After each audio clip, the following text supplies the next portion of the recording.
Welcome to Real People, Real Voices. I'm your host, James Jackson. And I'm Pastor Wayne Moore, the co-host. Always a pleasure to host with you. It is. I enjoy it, my friend. Likewise. We got a great guest on today, Kelly Hartman. Yeah, she's got a lot to offer today. She's going to help us to understand the difference between what it means to take care of adults as it relates to health care and the difference between daycare and adult care, possibly. Yeah, special needs is certainly something in our city that there's a great need for it. Right. Mm-hmm. And Kelly Hartman has some interesting offerings for folks who may be having that challenge.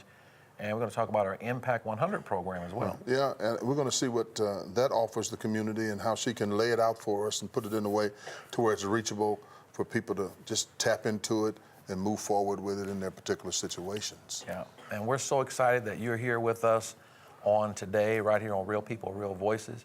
You can also go to our YouTube channel on WHMB TV 40 on the YouTube network and watch this show after it's over and other shows that you might have missed. Right. We have a plethora of shows that we've been blessed to do and share with the community. And if it's anything you miss, it's right there on YouTube. And like us on Facebook as well. Yeah, and watch us on Sunday nights at 6:30 and on Wednesday nights at 11 o'clock p.m.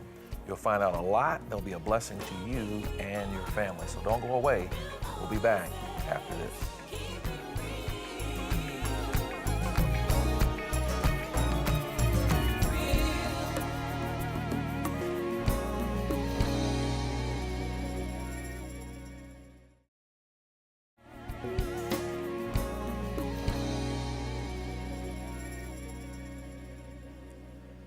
Welcome back to Real People, Real Voices with our guest, Kelly Hartman.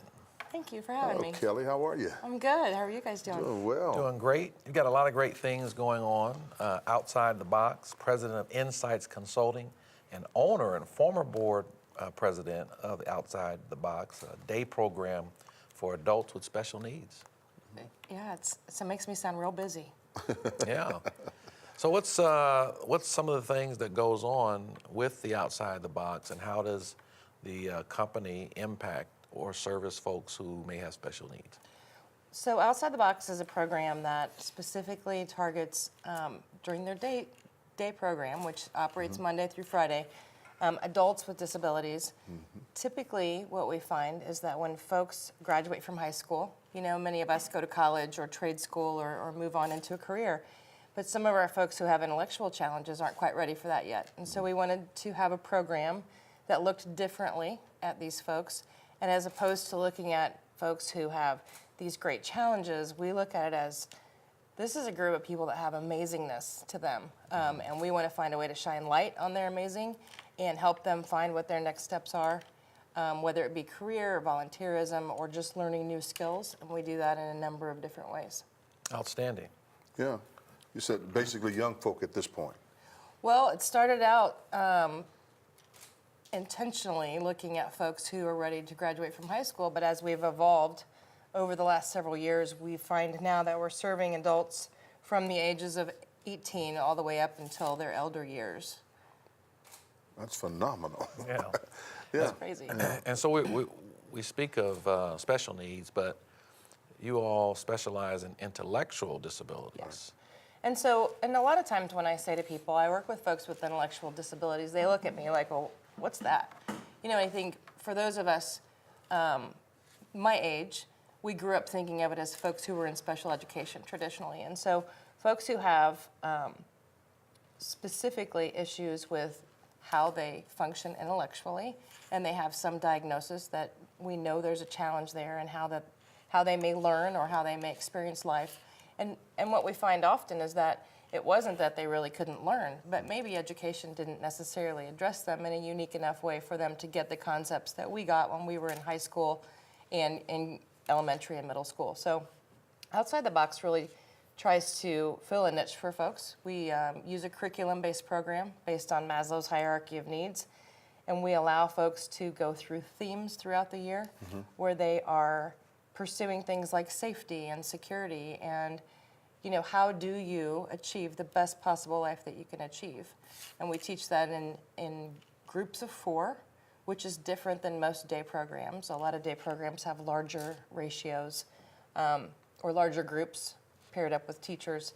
We have groups of 4 individuals to 1 facilitator, and they have some curriculum based there at the program, which is located at 56th and Benford.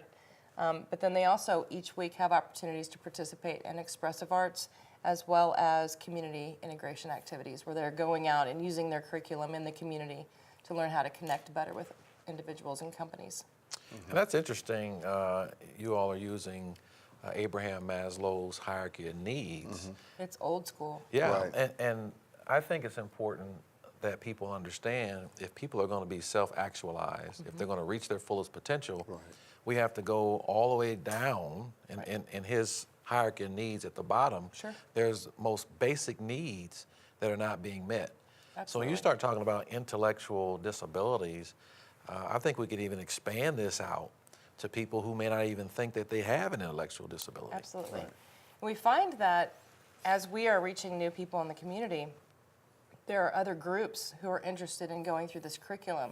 Vets, folks who may find themselves homeless, people who really haven't kind of gone through the steps again of realizing who they are and what is it that they need to learn along those steps in the hierarchy. You know, you can't just wake up one day and say, oh, I'm going to be this and get there. You have to learn all the things to get you there, and it is building on skill sets. We find that a lot of our folks haven't learned even the basic things, like what does it feel like to be dehydrated? You know, you may have learned in health class you're supposed to have 8 glasses of water or whatever, but meanwhile, over in special education, they may not have been learning the basics. And so as adults, when they have the opportunity to learn that in a new and different way, it changes everything. It can change outcomes of their health. It can change how much preventative health care we're doing as opposed to always being reactive. You know, and a lot of folks are challenged because programs for people with intellectual disabilities and health care for special populations can get real expensive to the taxpayers in Indiana, right? When we teach them differently to care for themselves and to become who they want to become, that tax bill becomes less and less because they become more independent and they are able to give back. We find so many folks in our program have this such goodness and great skills. They could be employed in the community, they could be giving back, they could be volunteering, but they haven't been given those opportunities. I mean, the concept of in the community in which I live, they would call it not an adult situation, but they would call it a daycare concept. Sure. Could you define the two? So I have 2 young men at home that went to daycare at one point, and as a parent or a caretaker for them, I wanted them to be safe. You know, I needed for them to be somewhere and be safe. They might have learned something, but the whole thing was more of a babysitting service. For the folks that come to Outside the Box, it's much more than a daycare. It's almost like an evolution, you know. People who aren't familiar with supports for folks with intellectual challenges might think of it as a sad place. And I can tell you that most people who come through the door will describe Outside the Box as one of the happiest places on earth. I even had somebody come in who was from a regulatory point of view and said, this is kind of like a fraternity house. And I said, well, what do you mean? And it's people that share values and they're trying to move forward in life and they're really happy to be together. And so that does make it one of the happiest places on earth. It's so far beyond a daycare concept. Of course, we want people to be healthy and safe in our care, but we don't provide a service, we provide a support. Right. And really that comes down to, instead of doing stuff for folks, which our folks have had people doing stuff for them for a long time, we want to do things with them so that they learn to do things for themselves. And I said that to say this, because there are a lot of people don't realize that your program gives the evolution Absolutely. that a young person needs that they possibly didn't get back here. Right. And I think that's important for people to know that this is just not a place to where a person attends and they're not getting their needs met Right. holistically. That's my point in that area, that question I asked. We've had folks who have really achieved greater independence and a reduction in behaviors, who have had the opportunity to be employed in the community and things that their families may have never expected that they would achieve, mostly because society hasn't expected much from our folks.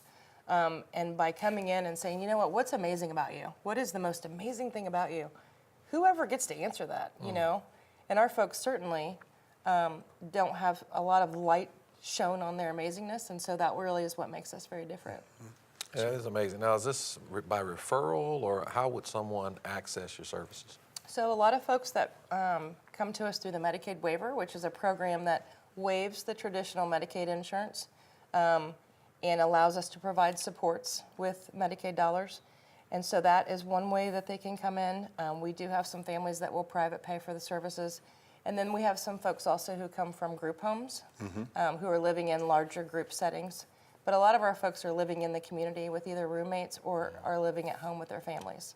And they do come through referral. We've had a waiting list since the day we opened in 2008. Oh, wow. How many have come through the process?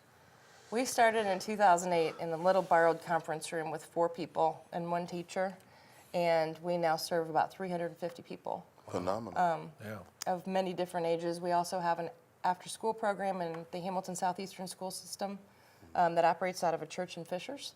And in addition, we run some summer camps for youth as well as some teenage groups. Is that using that same curriculum or something different? So during the summer, we don't use the curriculum as much. It's more fun and expressive arts and competition and being at summer camp, you know. The after-school program does focus on the curriculum. How's your diversity? Well, let's take a pin Yeah, right there. okay. We got to take a break.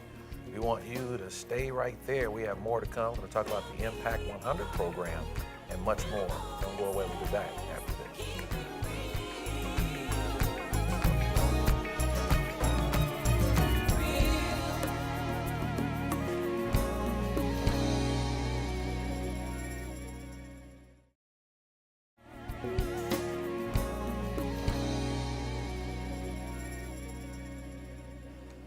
Welcome back to Real People, Real Voices. I'm James Jackson, And your I'm host. Pastor Wayne Moore. And we're here with Kelly Hartman.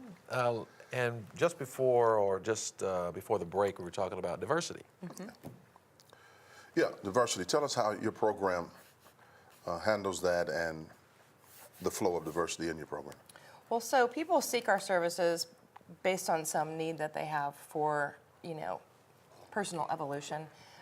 So we don't get a lot of control over how we diversify the program, but over the course of time, we have seen that we have a great deal of diversity, not just in areas of ethnicity, but what kinds of homes people come from, different socioeconomic groups, different, obviously, a good mix of gender, as well as what their values are. And really that's the neat part of the diversity is we match people based on peer groups and who they want to be with. And we find that diversity is spread across that. And it gives people an opportunity to really learn some neat things about other people. That's phenomenal. Outstanding. Let's talk about the Impact 100. And I see you smile when we start talking about that project. Well, I smile about Outside the Box too. But one of the connections is that when Outside the Box realized that we needed more resources financially than Medicaid was going to pay for our services, we wrote our first grant, and it was for Impact 100. Impact 100 is a women's given circle. What we seek every year to do is to find at least 100 women or small groups of women that will give $1,000 apiece. And those women then choose a not-for-profit based on grant applications and a pretty lengthy process of becoming a finalist. And we pick someone to give them $100,000. And so to some not-for-profit who operates here in the Indianapolis area, Marion County and surrounding counties, we usually have anywhere from 80 to 100 not-for-profits competing for this grant, and someone wins that $100,000. I believe this year we'll be giving away over $150,000. And so even if you're a finalist, even if you're not the top dog prize winner, you will get something for your organization. And some great organizations have really been impacted by Impact 100, Outside the Box being one of them. In 2011, we won $100,000, and we were able to use that to really work on the capital improvement of the place that we operate from now.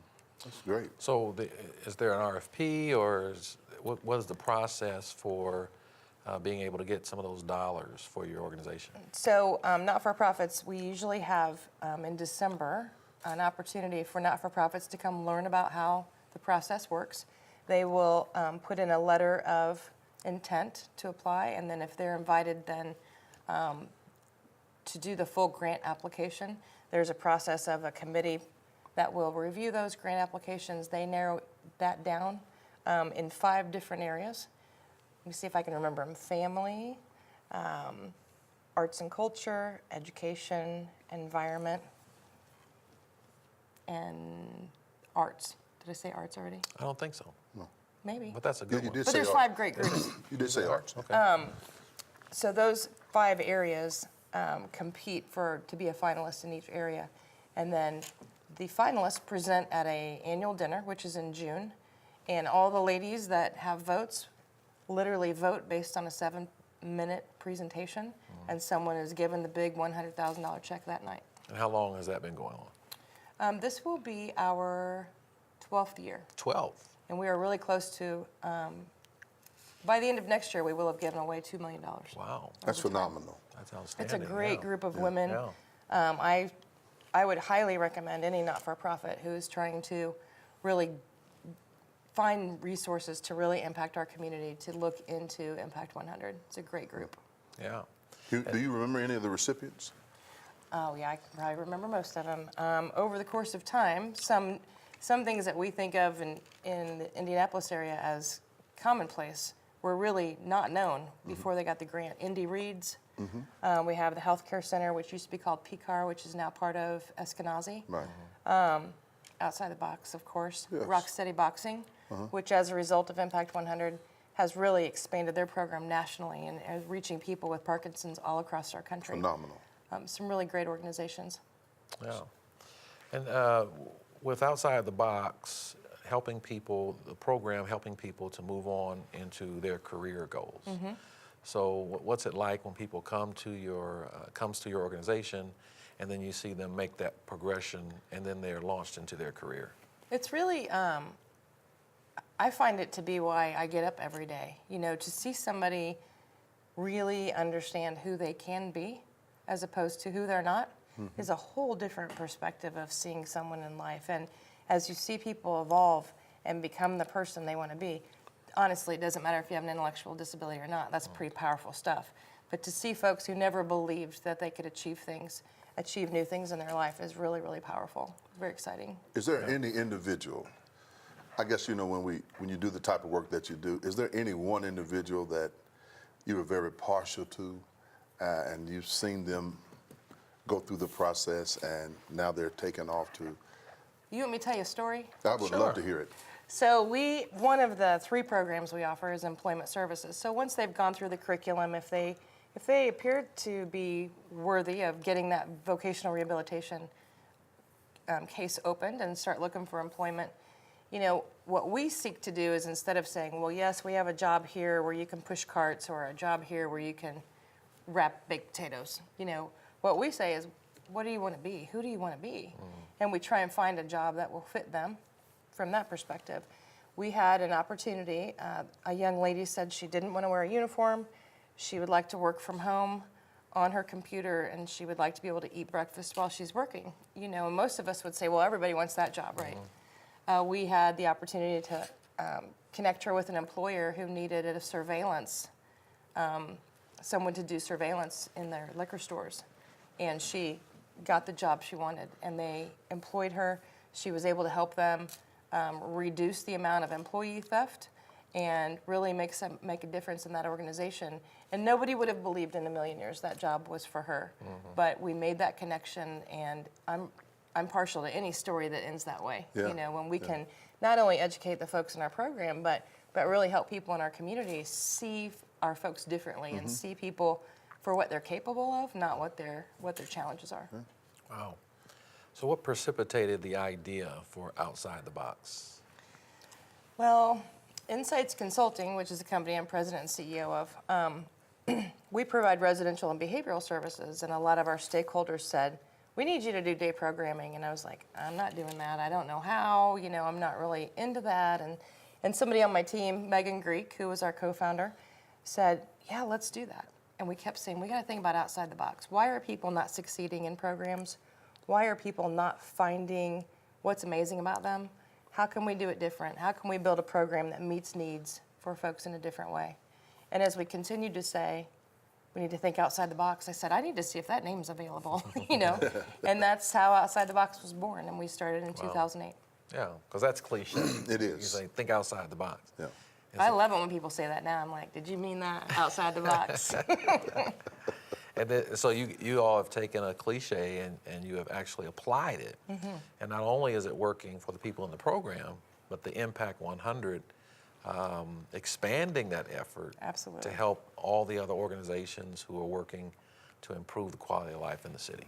Yeah, and I think the cool thing is it's not just about the people that choose us to learn about themselves, but it's about our employees, it's about all the folks that we connect with in the community, and really thinking outside the box. Yes, it's cliche, but it's really important that we see things differently. Right. And especially when you're looking at folks with intellectual challenges, thinking outside the box means I'm gonna look at what you're amazing at and what your capabilities are, as opposed to focusing on the disability. So we really put it into action there. And really, I think in most cases that it takes special people to work with this program. Be patient with people and be compassionately instructive. It takes a different kind of person to work with outside the box, I believe. And sometimes it just takes somebody that's just a little crazy, you know, because we have to see things differently. Yeah. And so we have the most amazing staff, you know, and it's not just the folks that work there that are impacted. It is the folks that work, that are participating, but also the folks that we employ Right. are really impacted by the way we think. Well, Kelly, we wish you all the best. Thank you. Thanks for coming and Keep talking doing with a us great today. job. Thank you so much. I appreciate it. And thank you all for joining us on today. We hope that you will go to our YouTube channel and watch this show if you want to see it again, and other shows that you might have missed. We look forward to seeing you next time, but stay tuned for the rundown. We'll be back after this. Outside the box.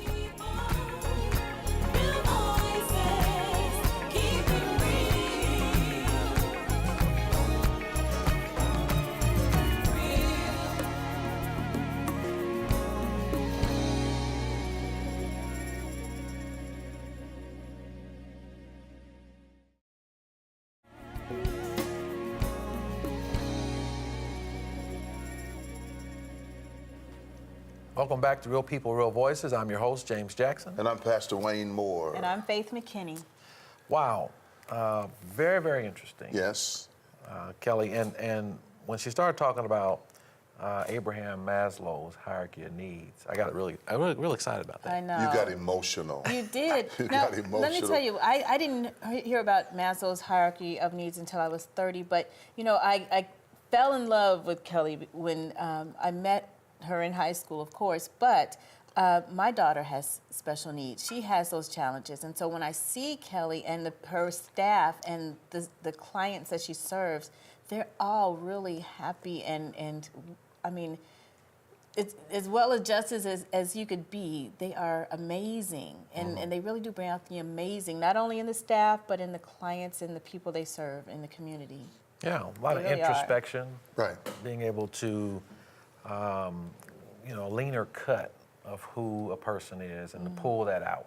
And I liked what she said about the idea of not only the clients, but the staff. It sounds like you have to have number one, a heart for it and a mind for it. And how else can other people get help from other people if they don't love to do what they're doing, to help other people get where they need to be? Yeah, you certainly have to have a passion for it. And the Impact 100 Yes. is also very exciting, where people are coming together Right. to help other organizations. And we have to get some information about Impact 100 out there in the community as well. Absolutely. Yeah. If anybody needs to get in touch with us about Impact 100, please. I mean, that's the organization to be a part of. We hope we've made an impact with you on today. Thank you for joining us, and we hope to see you again next time.